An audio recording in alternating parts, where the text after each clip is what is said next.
The morning sun cast long shadows across the palace courtyard as Marcus Thompson adjusted his red uniform for what he believed would be another routine day. As a member of the Queen's Guard, he had stood motionless for countless hours, his face stern and unchanging, while tourists snapped photos and tried their best to make him smile or react. For 12 years, he had been the perfect soldier, disciplined, silent, absolutely devoted to his duty. Marcus came from a military family. His grandfather had served in World War II. His father was a decorated officer. And Marcus himself had dreamed of serving the crown since childhood. When he finally earned his place among the elite guards, it felt like his life's purpose had been fulfilled. The bearskin hat, the pristine uniform, the honor of protecting the royal family, everything he had worked for had led to this moment. But on this particular Tuesday in September, something felt different. Marcus had received troubling news the night before. His younger sister Sarah, a single mother struggling to make ends meet, had called him in tears. Her 8-year-old daughter Emma had been diagnosed with a rare condition that required expensive treatment. The National Health Service would cover some costs, but the specialized therapy Emma needed wasn't fully funded. Sarah was facing a bill that would bankrupt her small family as Marcus stood at his post outside Buckingham Palace. His mind wandered to Emma's bright smile and curious questions about his job. She always asked him to tell her stories about the palace, about the Queen, and about what it felt like to be a real-life soldier. He remembered promising her that he would always protect people. Just like the superheroes in her favorite movies, the morning progressed normally. Tour groups gathered, children pointed excitedly at the guards, and the usual crowd of onlookers maintained a respectful distance. Marcus had mastered the art of standing perfectly still while remaining alert to any potential threats. His training had prepared him for various scenarios: protesters, security breaches, medical emergencies, but nothing had prepared him for what was about to unfold around midday. A small commotion began near the palace gates. A middle-aged woman was arguing with security personnel, her voice growing more desperate with each exchange. Marcus couldn't see her clearly from his position, but her words carried across the courtyard with heartbreaking clarity. "Please. I just need someone to listen," she was saying. "My son is dying, and I don't know where else to turn. I've written letters, made phone calls, but nobody will help us. The treatment exists, but we can't afford it." He's only 16 years old. The woman's name was Margaret Wells, though Marcus didn't know this yet. She had traveled from a small town in northern England, spending her last savings on the train ticket to London. Her son David had the same rare condition as Emma, and Margaret had exhausted every avenue trying to secure funding for his treatment. In desperation, she had come to the palace. Hoping against hope that someone in power might hear her plea, security officers were trying to move Margaret away from the gates, explaining patiently but firmly that this wasn't the proper channel for such requests. They weren't being cruel, they were simply following protocol. The palace received hundreds of requests daily, and there were established procedures for handling them. But Margaret wasn't thinking about procedures. She was a mother watching her child slowly deteriorate, as she had nowhere left to turn. As Marcus listened to the exchange, something stirred deep within him. The woman's desperation reminded him of his sister's tears, of Emma's uncertain future, of all the families struggling with situations beyond their control. He had sworn an oath to serve and protect. But what did that really mean, if he could only stand silently while people suffered just steps away from him? The crowd began to grow larger, drawn by the unfolding drama. Some tourists seemed uncomfortable, unsure whether this was part of the typical palace experience. Others watched with genuine concern as Margaret's pleas became more emotional. A few people tried to offer her comfort, but the security perimeter kept them at a distance. Marcus felt his heartbeat accelerating beneath his stoic exterior. Every fiber of his training told him to remain motionless, to trust that others would handle the situation appropriately. Guards were not supposed to react to distractions or become involved in incidents outside their immediate security responsibilities. Breaking formation could result in serious disciplinary action, potentially ending his career. But as Margaret's voice cracked with exhaustion and despair, Marcus found himself thinking about the true meaning of service. Was he serving his country by standing silent while a mother begged for her child's life? Was he protecting people by following rules that seemed to protect the institution more than the individuals it claimed to serve? The internal struggle intensified as minutes passed. Marcus had never faced such a profound conflict between his duty as a soldier and his conscience as a human being. He thought about Emma, about David, about all the children whose futures hung in the balance while adults debated policies and procedures. He thought about the oath he had taken, not just to follow orders, but to serve with honor and integrity. The woman was beginning to lose hope. Her shoulders sagged as security officers continued their gentle but firm insistence that she needed to leave. The crowd watched with mixed emotions: sympathy for her plight, respect for the guards doing their job, and a general sense that something significant was happening, even if they couldn't quite identify what it was. Marcus closed his eyes for just a moment, making a decision that would change everything. When he opened them again, his gaze was fixed on Margaret Wells. And for the first time in his military career, he was about to break ranks in the most public way possible. The weight of the moment pressed down on him like his heavy bearskin hat. But Marcus knew that some situations demanded more than silent obedience. Sometimes true service required the courage to step beyond the boundaries of protocol and act from the heart. As he prepared to take that first step away from his post, Marcus didn't know that his actions would trigger a series of events that would capture the attention of the entire nation and challenge long-held assumptions about duty, compassion. It's what it truly means to serve others. The transformation from obedient guard, Marcus took his first step away from his designated position, and the sound of his boot hitting the cobblestone seemed to echo through the courtyard like a thunderclap. The tourists closest to him noticed immediately, their cameras swinging in his direction as they realized something unprecedented was happening. A Queen's Guard was moving, speaking, breaking the very protocol that made them legendary. "Ma'am," Marcus called out in a clear, steady voice that carried across the space between him and Margaret Wells. "Ma'am, please wait." The security officers froze, unsure how to handle this unexpected development. Margaret turned toward the voice, her tear-streaked face showing confusion and a flicker of hope. The growing crowd fell silent, sensing they were witnessing something extraordinary. Marcus continued walking toward Margaret, his movements deliberate but gentle. With each step, he was crossing not just physical distance, but also the carefully drawn lines of military protocol that had governed his life for over a decade. His fellow guards remained at their posts, their faces hidden beneath their bearskin hats, but their posture suggested they were as shocked as everyone else. "I heard what you were saying about your son," Marcus said as he approached Margaret. His voice was kind but professional, carrying the authority of his position while radiating genuine compassion. "I want you to know that someone is listening." Margaret stared at him in amazement. She had seen the guards countless times on television and in photographs, always silent and immovable. To have one speaking directly to her seemed almost impossible.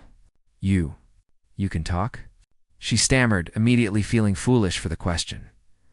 Marcus smiled slightly, the first expression his face had shown during duty hours in 12 years. "We're human beings, ma'am. We have families, children we love, people we worry about just like everyone else. Your son David, tell me about his condition?" The crowd pressed closer, but respectfully, as if they understood they were witnessing something sacred. Smartphones appeared throughout the gathering, but rather than the usual tourist photos, people were capturing what felt like a historic moment of human connection breaking through institutional barriers. Margaret found her voice, strengthened by Marcus's genuine interest. "David has a rare genetic disorder. There's a new treatment available in Germany, but it's experimental and costs more than we could ever afford. The doctors say without it, he has maybe 6 months. He's such a good boy, he wants to be a teacher when he grows up. He still believes he will be, even though... double quotes, her voice trailed off, but Marcus nodded with understanding. "My niece has a similar condition," he said quietly.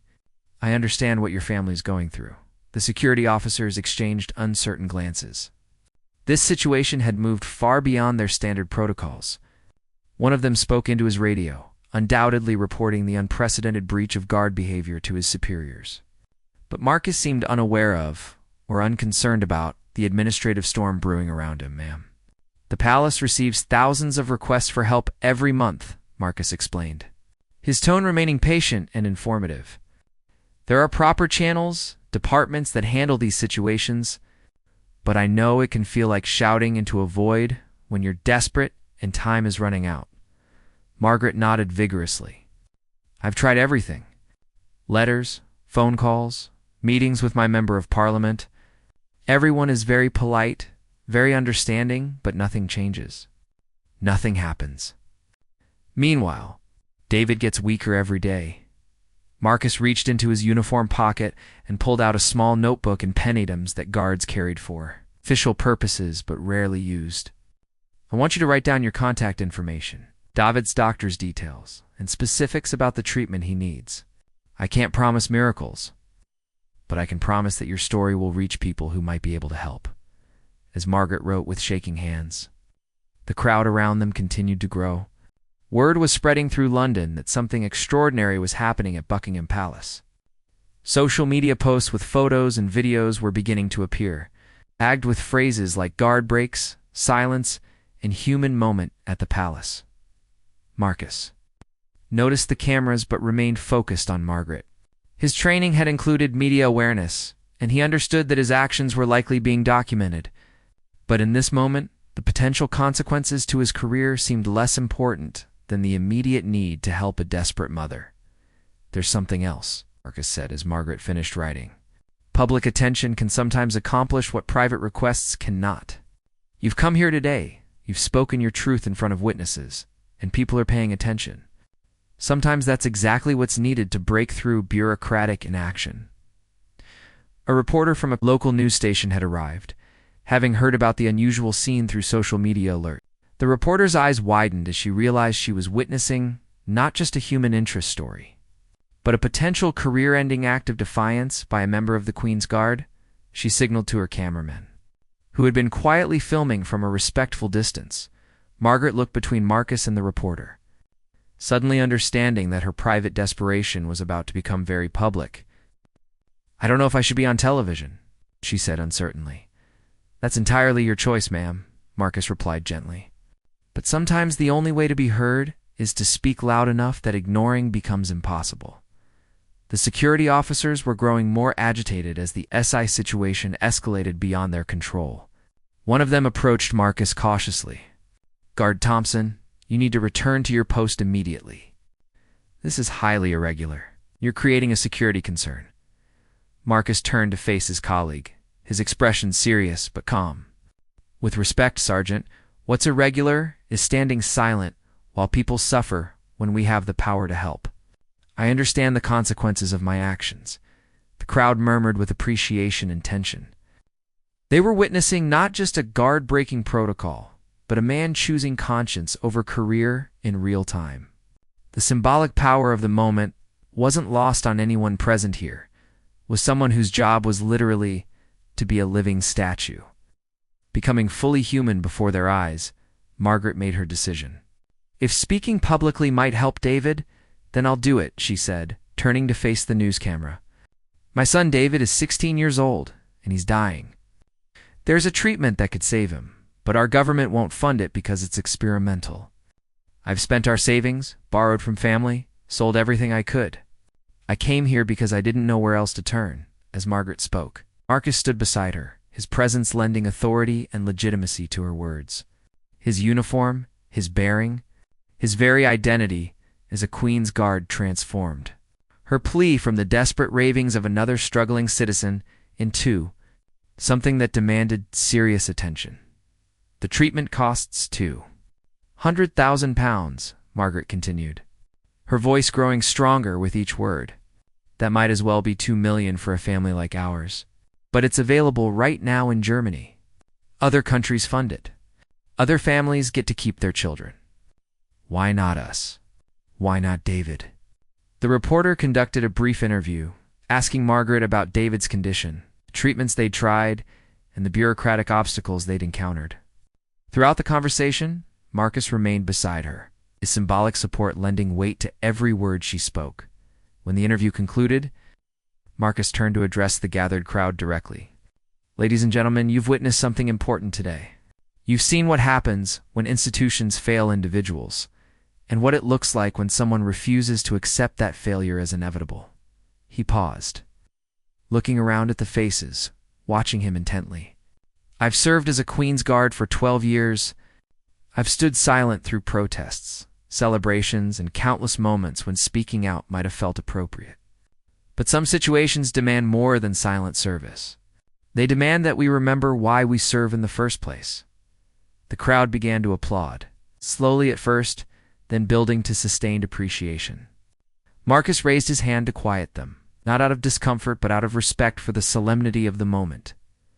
"This isn't about me," he said firmly.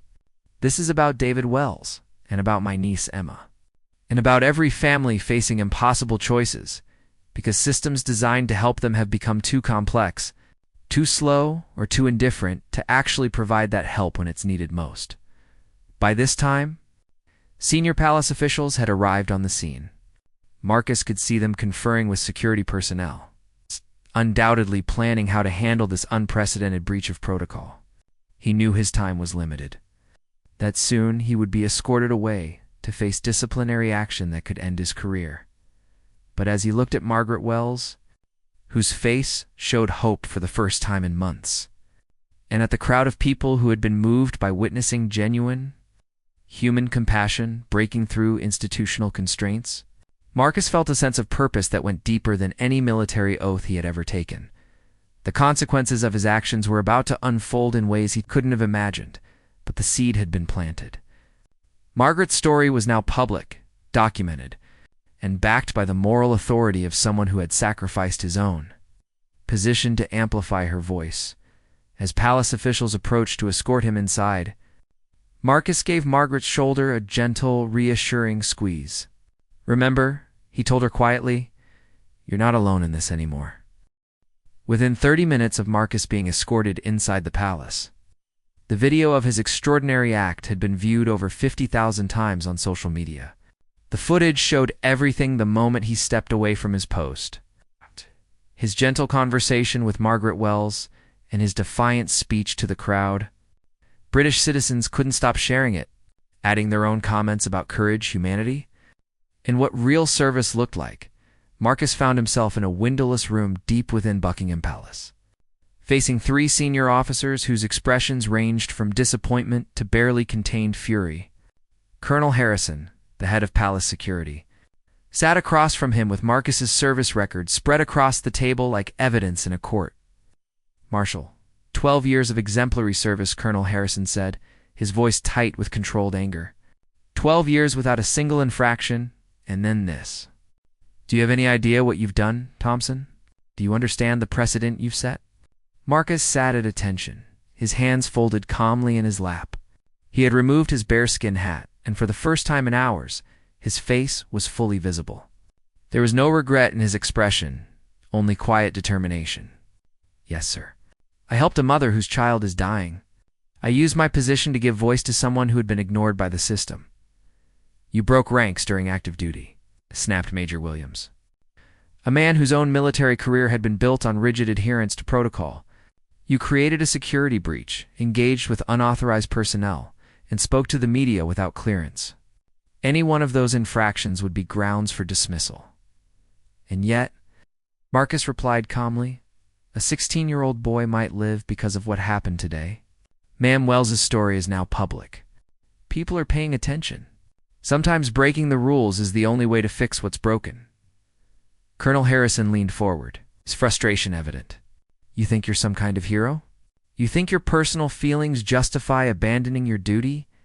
We have protocols for good reasons, Thompson. The moment guards start making individual decisions about when to break formation, the entire institution becomes compromised. Outside the palace walls, the story was indeed spreading far beyond what anyone could have anticipated. The video had been picked up by major news networks, not just in Britain but internationally. American news anchors were calling it a moment of pure human decency, while European journalists described it as courage in the face of institutional indifference.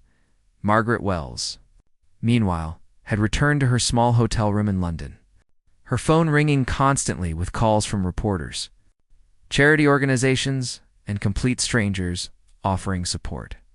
She sat on the edge of the bed, overwhelmed by the sudden attention her desperate plea had received. Just that morning, she had felt utterly alone in her fight to save David. Now, messages of encouragement and offers of help were pouring in from around the world. Back at the palace, the disciplinary meeting continued. "Your actions have put us in an impossible position," Colonel Harrison explained, his tone shifting slightly towards something that might have been understanding. "The public response has been ... significant. The palace has received over 3,000 phone calls in the past hour alone, most of them supporting you." Marcus raised an eyebrow. "Supporting me, sir?" "Supporting what you did," Major Williams corrected sharply. "There's a difference. The public sees a heartwarming story of a guard helping a desperate mother. They don't see the breakdown of military discipline and the potential security implications. But they do see something that matters," Marcus said quietly.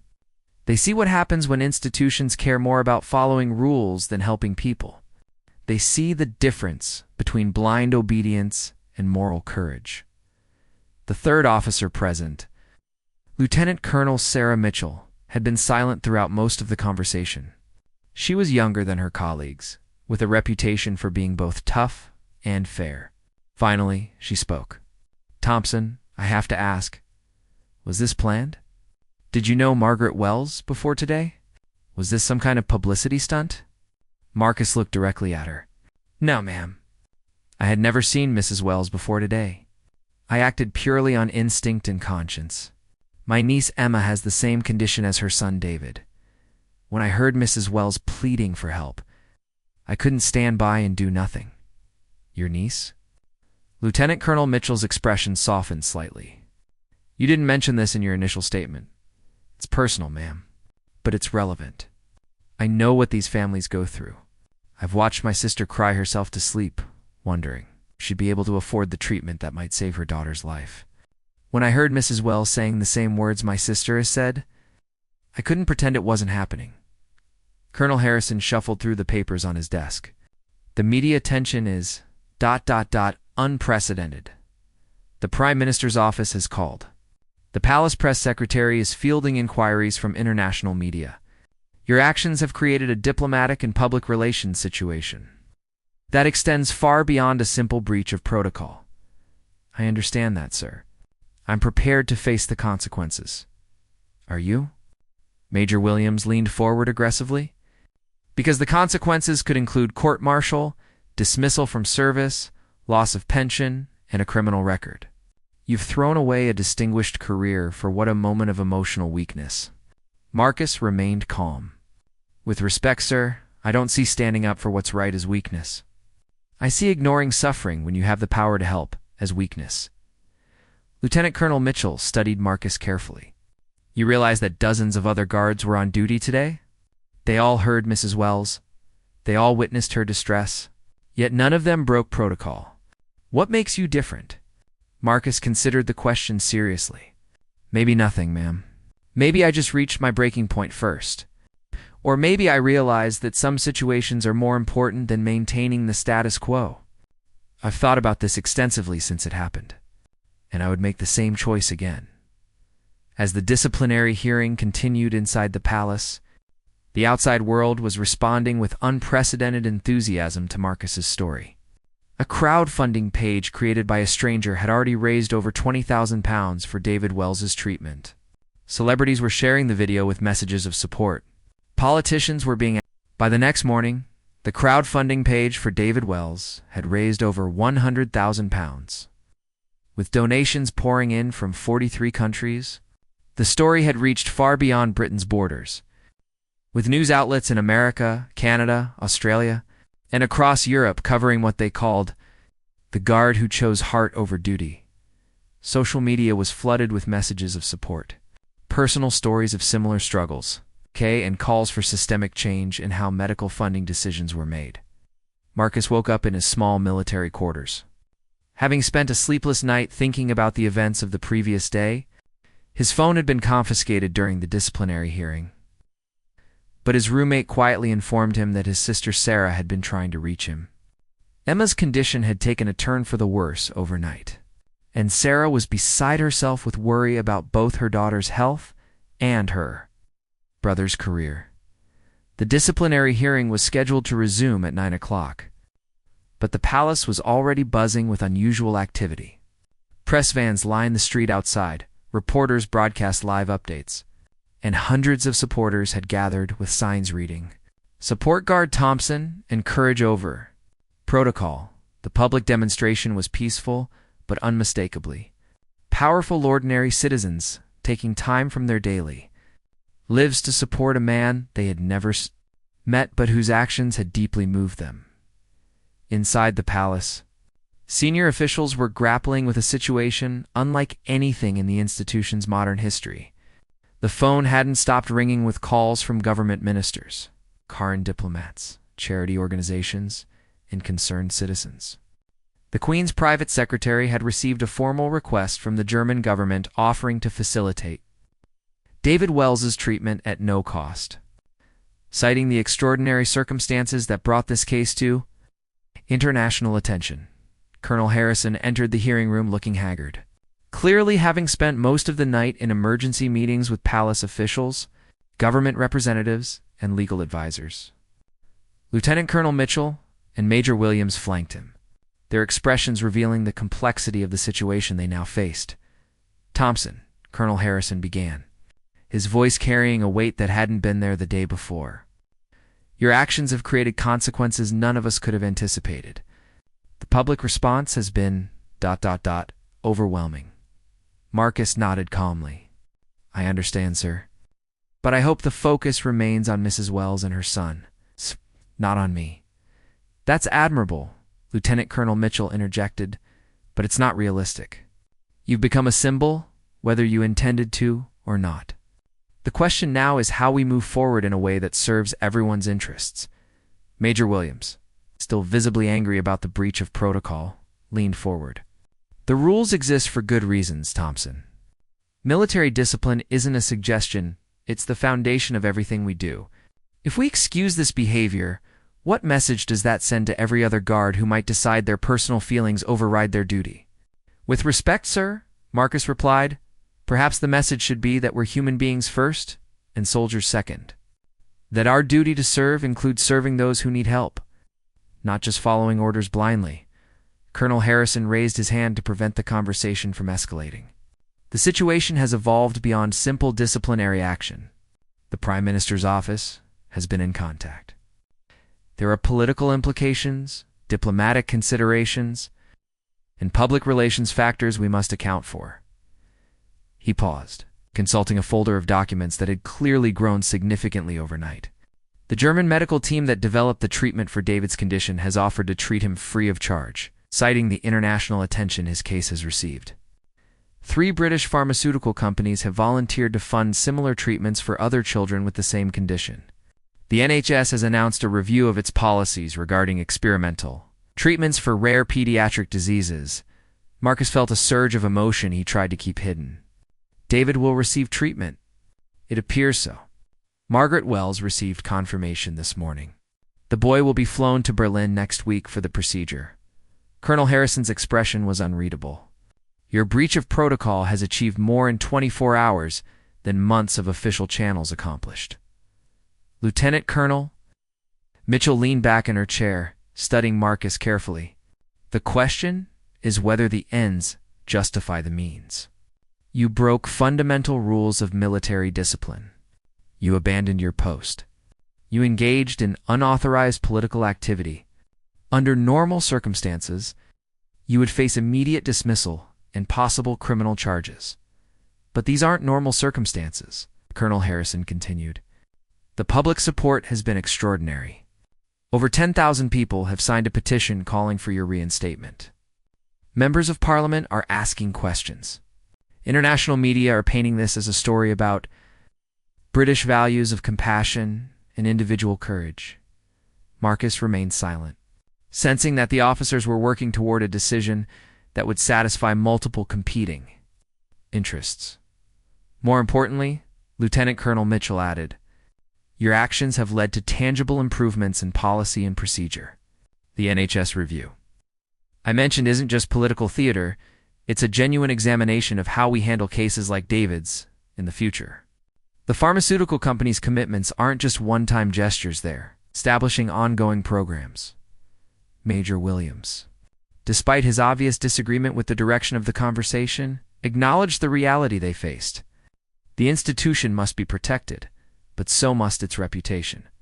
Right now, the public sees the Guard as an organization that produces individuals capable of extraordinary moral courage.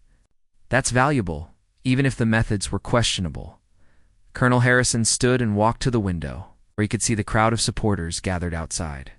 Thompson, I'm going to ask you a direct question, and I want a completely honest answer.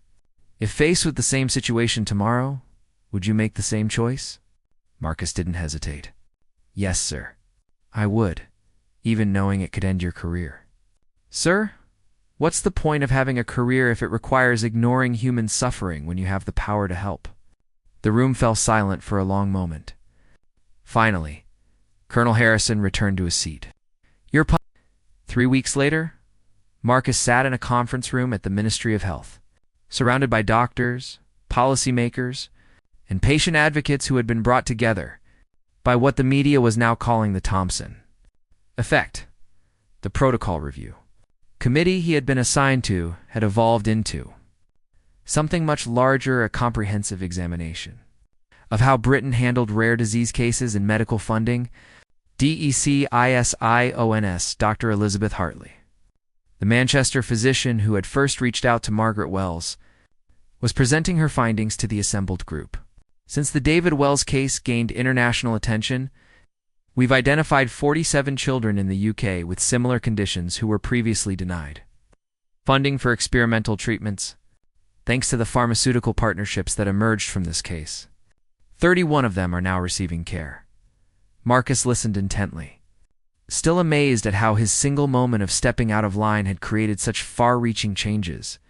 The crowdfunding campaign for David Wells had ultimately raised over £300,000, with the excess money being used to establish a foundation for other families facing similar situations. The German medical team has also agreed to establish a satellite treatment center in London. Dr. Hartley continued. They were so impressed by the international cooperation this case generated that they want to make these treatments more accessible to British patients. Margaret Wells, who had been invited to join the committee as a patient advocate, wiped tears from her eyes as she spoke. David completed his first round of treatment last week. The doctors say his response has been remarkable. He's gaining strength every day, and his prognosis has improved dramatically. None of this would have happened without Guard Thompson's courage. Marcus felt uncomfortable with the praise, as he always did. Mrs. Wells, you were the one who had the courage to come to the palace in the first place. I just listened when others wouldn't. The committee's work had revealed shocking gaps in the British healthcare system. Families were regularly forced to choose between financial ruin and their children's lives. Experimental treatments that were routinely funded in other European countries were being denied in Britain due to bureaucratic rigidity and risk-averse policies. Minister Patricia Crawford, who had been appointed to oversee the healthcare reform process, addressed the group. The Prime Minister has authorized me to announce that we're implementing the committee's recommendations immediately. The Compassionate Care Act will establish a fast-track system for experimental treatments, funded jointly by government resources and private pharmaceutical partnerships. The room buzzed with excitement. What had started as a disciplinary hearing for a guard who broke protocol had become the catalyst for the most significant healthcare reform in decades. Marcus's own niece Emma had also benefited from the changes. The same German treatment that was saving David's life was now available to her through the new partnerships. Sarah had called Marcus in tears of joy the previous week, telling him that Emma's condition had stabilized and her doctors were optimistic about her long-term prognosis. There's something else, Minister Crawford continued. The international response to this case has been extraordinary. The European Union has invited Britain to lead a new initiative on rare disease treatment cooperation. Other countries want to replicate what we've accomplished here. Dr. James Mitchell, pediatric specialist from Edinburgh, raised his hand. Minister, the changes we're implementing will save lives, but they'll also save money in the long run. Early intervention with experimental treatments often prevents the need for expensive palliative care later. The Thompson case has shown us that compassion and fiscal responsibility aren't mutually exclusive. Marcus had spent the past month working closely with medical professionals, policy experts, and other families affected by rare diseases. The experience had been both humbling and inspiring. He had learned that his moment of stepping out of line had given voice not just to Margaret Wells, but to thousands of families who had been suffering in silence. Lieutenant Colonel Mitchell, who had been assigned to oversee Marcus's participation in the committee, addressed the group.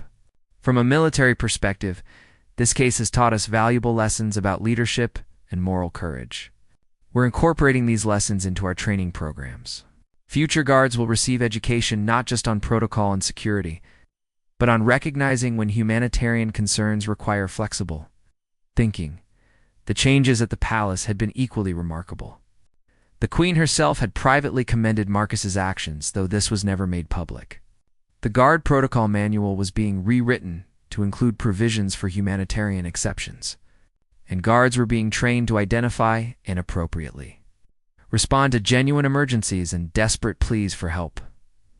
Marcus's colleague, Guard James Wilson, had visited him during his suspension to tell him about the changes in their working environment.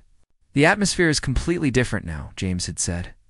"We're still disciplined, still professional, but there's this understanding that we're human beings first." Command actually encourages us to report situations where we think human compassion might be needed. The crowdfunding success had inspired similar campaigns for other medical cases. The David Wells Foundation, established with the excess funds, had already helped 12 other families navigate the complex process of securing experimental treatments.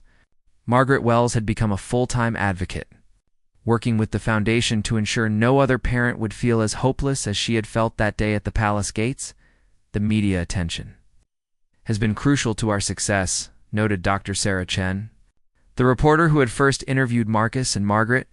She had been invited to join the committee as a media liaison. The public's emotional connection to this story has created political pressure for change that policy papers and medical studies alone couldn't achieve. Marcus reflected on how his life had changed since that September morning when he decided to step away from his post. He had returned to guard duty the previous week, but everything felt different.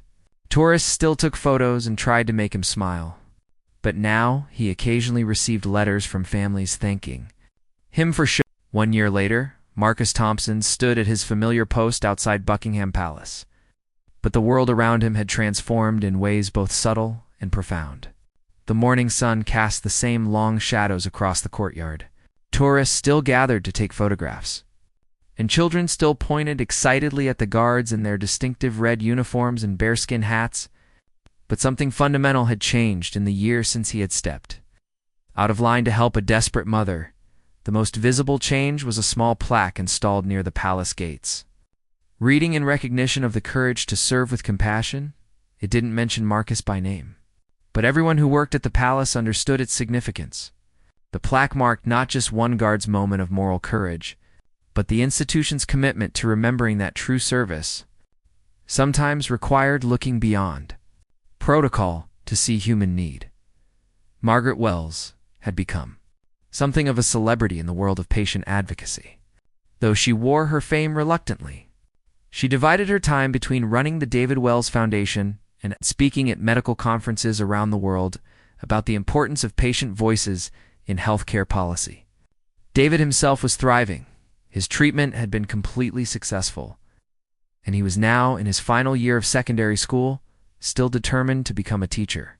His story had inspired dozens of other families to share their struggles publicly, creating a network of support that hadn't existed before. The David Wells Foundation had grown beyond anyone's expectations. The initial crowdfunding success had been just the beginning. Corporate sponsors, government grants, continued public donations had allowed the foundation to help over 300 families navigate the complex world of experimental medical treatments. More importantly, the foundation's advocacy work had led to permanent policy changes that would benefit thousands more families.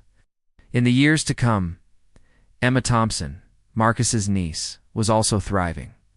The 8-year-old girl who had once faced an uncertain future was now a healthy, an energetic child who delighted in telling her classmates that her uncle Marcus was the famous guard who helped save children. Her recovery had been as remarkable as David's, and her mother Sarah had become an active volunteer with the foundation. Using her experience to guide other parents through their darkest moments, the healthcare reforms triggered by Marcus's actions had exceeded all expectations. The Compassionate Care Act had become a model for other countries, with delegations from across Europe, North America, and beyond visiting Britain to study how the system worked. The fast-track approval process for experimental treatments had reduced average waiting times from 18 months to 6 weeks for eligible cases. Dr. Elizabeth Hartley had been appointed as the Director of Rare Disease Research at the newly established International Centre for Compassionate Medicine in London. The centre, partially funded by the pharmaceutical partnerships that emerged from the David Wells case, had become a world leader in treating rare pediatric conditions. Medical students from around the globe applied for the chance to train there, not just for the cutting-edge medicine, but for the center's unique approach to patient-centered care. The German medical team that had treated David had established not just their London satellite center, but a network of treatment facilities across Britain. The collaboration had become so successful that it was being replicated in other European countries. Dr. Klaus Weber, the lead physician who had overseen David's treatment, had been quoted saying, "One guard's courage created more international medical cooperation than decades of formal diplomatic." Marcus's role within the Palace Guard had evolved as well. While he still performed his traditional duties, he had also become an unofficial liaison for humanitarian situations.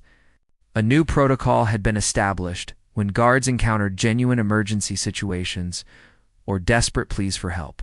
They could discreetly alert supervisors who would ensure appropriate assistance was provided. The system maintained military discipline while acknowledging the human reality of their public-facing role. The training program for new guards had been completely revised to include modules on compassionate leadership and ethical decision-making. Military academies across Britain had incorporated the Thompson case into their curricula as an example of moral courage in action.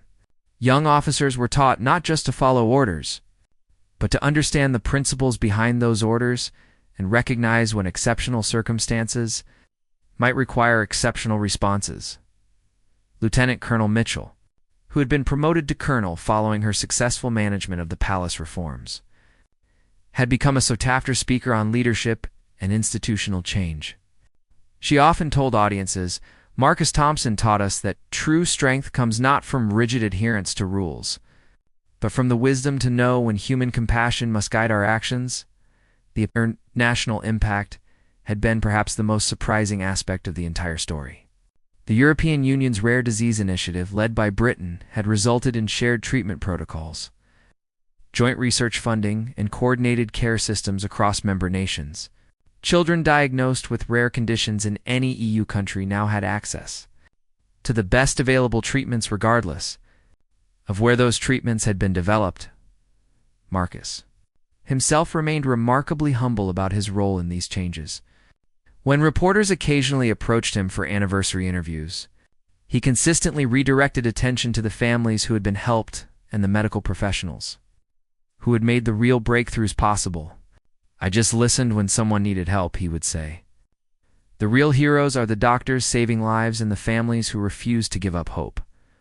On this anniversary morning, as Marcus stood at his post, he noticed a familiar figure approaching the palace gates. Margaret Wells walked up to him, accompanied by David, who was now tall and healthy, his eyes bright with the future that had once seemed impossible. They stopped at a respectful distance, and Margaret simply nodded her thanks. David, now 17 and confident, mouthed the words "thank you" before they both moved on. Later that day, Marcus received a letter that had been delivered to the palace. It was from a family in Canada whose daughter had received life-saving treatment through a program modeled on Britain's Compassionate Care Act. "Your courage to step out of line," the letter read, "created ripples that reached across oceans to save our child." Thank you for showing the world that sometimes breaking the rules is the most important service we can provide." As Marcus finished reading the letter, he reflected on the lesson he had learned that September day a year ago. True service wasn't about blindly following orders or maintaining perfect discipline. True service was about recognizing that behind every rule, every protocol, and every institution were real people with real needs.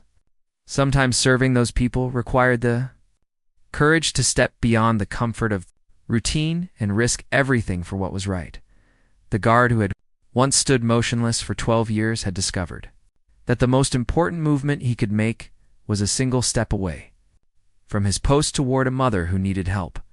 That step had created a cascade of positive change that would continue saving lives and inspiring compassion for generations to come. As the sun set over Buckingham Palace that evening, Marcus took his position for the night watch. Knowing that he had found the true meaning of service, he stood ready to protect and serve, but also ready to step out of line again if duty and conscience demanded it. The guard who had once been defined by his silence had learned that sometimes the most powerful thing you can do is speak up, step forward, and choose humanity.